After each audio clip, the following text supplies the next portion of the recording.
नमस्कार. आपण आपल्या अभ्यासक्रमातील अभ्यासपत्रिका क्रमांक 5 आधुनिक मराठी वाङ्मयाचा इतिहास इसवी सन 1800 ते 1920 या अभ्यासपत्रिकेतील घटक क्रमांक 1 अभ्यासत आहोत. मागील भागामध्ये आपण संस्कृतीची संकल्पना व संस्कृतीचे स्वरूप अभ्यासले. या भागामध्ये आपण संस्कृती आणि इतिहास हा घटक अभ्यासणार आहोत. संस्कृती आणि इतिहास हा घटक अभ्यासत असताना आपण विचार जर केला तर इसवी सन 1818 मध्ये पेशवाईची सत्ता जाऊन इंग्रजांचं महाराष्ट्रामध्ये आगमन झालं आणि महाराष्ट्रात ब्रिटिशांनी एकछत्री अंमल आपला प्रस्थापित केला. या राजवटीचा सुरुवातीचा जो कालखंड आहे तो कालखंड म्हणजे महाराष्ट्राच्या जीवनातील एका नव्या युगाला सुरुवात झालेली आपल्याला दिसून येईल. कारण यामुळे येथील सामाजिक, शैक्षणिक, सांस्कृतिक व धार्मिक जीवनात मूलगामी असं बदल सुरुवातीच्या कालखंडात घडून आलेले आहेत.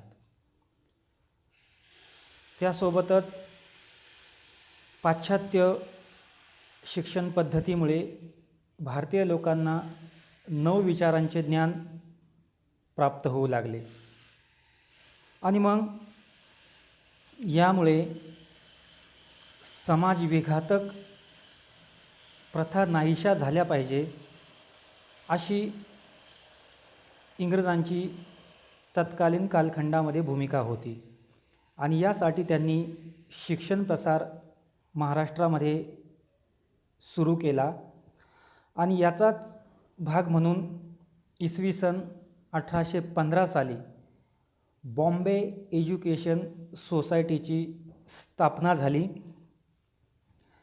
या सोसायटीचा प्रमुख हा इंग्रज अधिकारी एलिफिन्स्टन हा होता. या बॉम्बे एज्युकेशन सोसायटीच्या माध्यमातून मग एलिफिन्स्टनने देशी भाषेतून ग्रंथ निर्मिती करण्याला चालना दिली. मग या ग्रंथ निर्मितीच्या माध्यमातून पाश्चात्य शिक्षणाचा प्रसार व्हावा व भारतीय लोकांमध्ये ज्या जुन्या चालीरीती आहेत, जे गैरसमज आहेत ते दूर व्हावे हा या पाठीमागील हेतू होता. इसवी सन 1824 मध्ये मुंबई येथे एलिफिन्स्टन हायस्कूलची स्थापना झाली. त्याचेच 1834 मध्ये एलिफिन्स्टन महाविद्यालयात रूपांतर झाले. महाराष्ट्रातील पहिली सुशिक्षित पिढी याच महाविद्यालयात शिकली आणि या महाविद्यालयातून स्थापत्य व वैद्यकशास्त्र या विषयाचे शिक्षण देण्याच्या दृष्टीनेही या काळात अनेक शाळा महाविद्यालय सुरू झाली. इसवी सन 1827 मध्ये the Bombay native education and school book सोसायटीचे रूपांतर दी एलिफिन्स्टन नेटिव्ह सोसायटीमध्ये झाले. पुढे 1837 मध्ये याच संस्थेचे दी एलिफिन्स्टन नेटिव्ह एज्युकेशन सोसायटी असा नामविस्तार करण्यात आला. इसवी सन 1840मध्ये तिचं बोर्ड ऑफ एज्युकेशनमध्ये रूपांतर झालं. महाराष्ट्राच्या शैक्षणिक विकासात या संस्थेच्या कार्याला विशेष महत्त्व आहे. जनतेमध्ये विज्ञानाच्या प्राथमिक स्वरूपाचा का होईना कल्पना रुजाव्यात, त्यांना उपयुक्त कलांची माहिती व्हावी, त्यांना वाङ्मय विद्येचं आकलन व्हावं, तसंच पौरात्य व पाश्चात्य या दोन्हीही पद्धतीने शिक्षण भारतीयांना मिळावे या दृष्टीने बोर्ड ऑफ एज्युकेशन या संस्थेचे महत्त्वाचे कार्य आहे. त्याचबरोबर 1835 पासून इंग्रजी शाळांना महत्त्व मिळत गेले. कारण इंग्रज राजवटीच्या सुरुवातीच्या कालखंडामध्ये जर शैक्षणिक प्रगतीचा विचार केला तर इंग्रजी माध्यमातूनच शिक्षण दिलं जात होतं. आणि मग यामुळे शिक्षण इंग्रजी माध्यमातून द्यावं की भारतीय भाषांमधून द्यावं यामध्ये मतभिन्नता होती. पण इंग्रजी शिक्षण घेतलेल्या व्यक्तीलाच शासकीय नोकरीत प्राधान्य दिले जाऊ लागले या काळात. यामुळेच 1835 पासून इंग्रजी शाळांना महत्त्व मिळत गेले. याच कालखंडात लॉर्ड मेकॉले या इंग्रज अधिकाऱ्याने झिरपण्याचा सिद्धांत मांडला व तो स्वीकारला गेला. आता हा झिरपण्याचा सिद्धांत काय आहे की लॉर्ड मेकॉलेच्या मते की समाजातील उच्च वर्गालाच शिक्षण दिलं जावं आणि हे शिक्षण खालच्या वर्गापर्यंत आपोआप झिरपत जाईल, म्हणून खालच्या वर्गाला शिक्षण देण्यास मेकॉलेचा विरोध होता. आणि म्हणूनच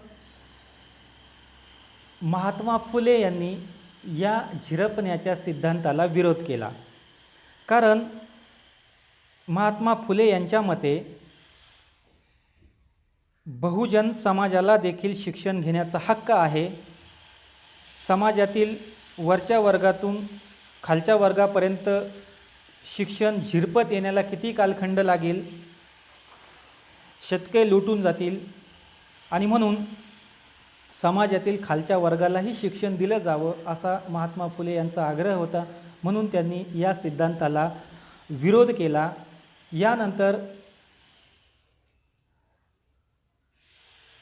जर आपण बघितलं तर 19 जुलै 1854 मध्ये सर चार्ल्स वूड यांचा खलिता प्रसिद्ध झाला आणि या खलित्यामुळे मेकॉलेची जी झिरपण्याच्या सिद्धांताची जी योजना होती ती मागे पडली आणि या वूडचा खलिता स्वीकारला गेला.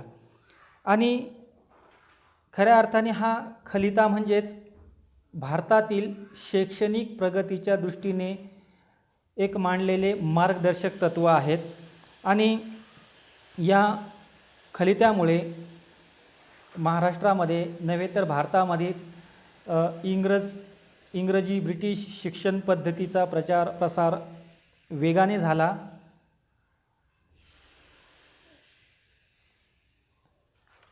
यानंतर जर आपण विचार केला तर या कालखंडामध्ये स्त्री शिक्षणाच्या बाबतीमध्ये कोणीही सुरुवातीच्या काळात पुढाकार घेतलेला दिसून येत नाही. परंतु 19व्या शतकात स्त्री शिक्षणाचं खऱ्या अर्थाने या सुधारणांचा पाया घातला गेला. इसवी सन 1848 मध्ये जगन्नाथ शंकर शेठ यांनी स्वतःच्या वाड्यात जगन्नाथ शंकर शेठ नावाने मुलींची पहिली शाळा काढली. हिंदू मुलींसाठी निघालेली ही पहिली शाळा होती.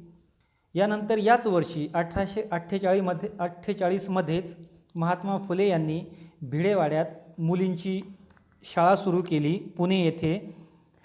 समाजातल्या सर्व थरांना शिक्षणाचा अधिकार व ज्ञानाचे दरवाजे उघडून देण्याचं महत्त्वाचं कार्य महात्मा फुले यांनी केले आणि त्यांनी बहुजन समाजाबरोबरच स्त्री शिक्षणालाही प्राधान्य दिले.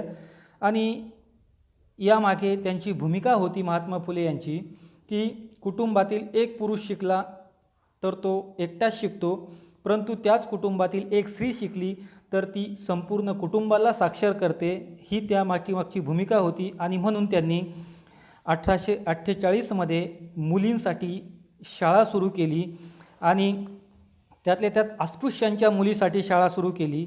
आणि तिथे त्या शाळेत शिकवण्यासाठी शिक्षिका मिळत नव्हती, म्हणून त्यांनी आपल्या पत्नीला सावित्रीबाई फुले यांना शिकून त्या ठिकाणी शिक्षिका म्हणून नेमले.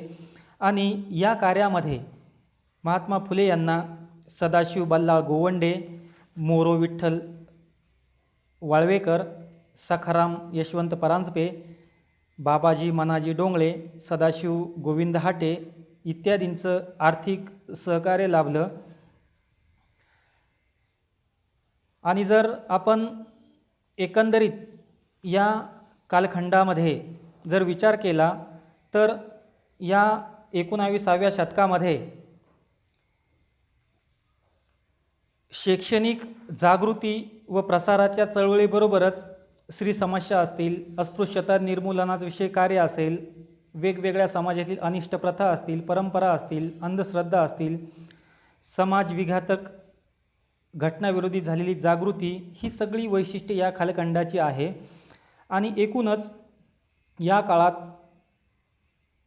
भारतातील समाजधुरीणांनी जी पहिली पिढी ब्रिटिश राजवटीत शिकली, त्या पिढीने आपल्या समाजाला पाश्चिमात्य शिक्षणाच्या माध्यमातून जागृत करण्याचं महत्त्वाचं कार्य केलं. मग स्त्री शिक्षण असेल किंवा इतर ज्या चालीरीती आहे त्या चालीरीती बंद होऊन एक नवीन विचारसरणी, पुरोगामी विचारसरणी अंमलात आणली जावी, अशा प्रकारची भूमिका या कालखंडामध्ये होती. आणि म्हणूनच एक नवीन संस्कृती ब्रिटिशांच्या आगमनामुळे या कालखंडामध्ये रुजायला सुरुवात झाली असे आपल्याला म्हणता येईल. अशा पद्धतीने संस्कृती आणि इतिहास हा भाग आपण आजच्या या अध्यापनामध्ये अभ्यासला. यानंतरच्या भागामध्ये आपण संस्कृती आणि साहित्यांचा अंतसंबंध हा घटक अभ्यासणार आहोत. धन्यवाद.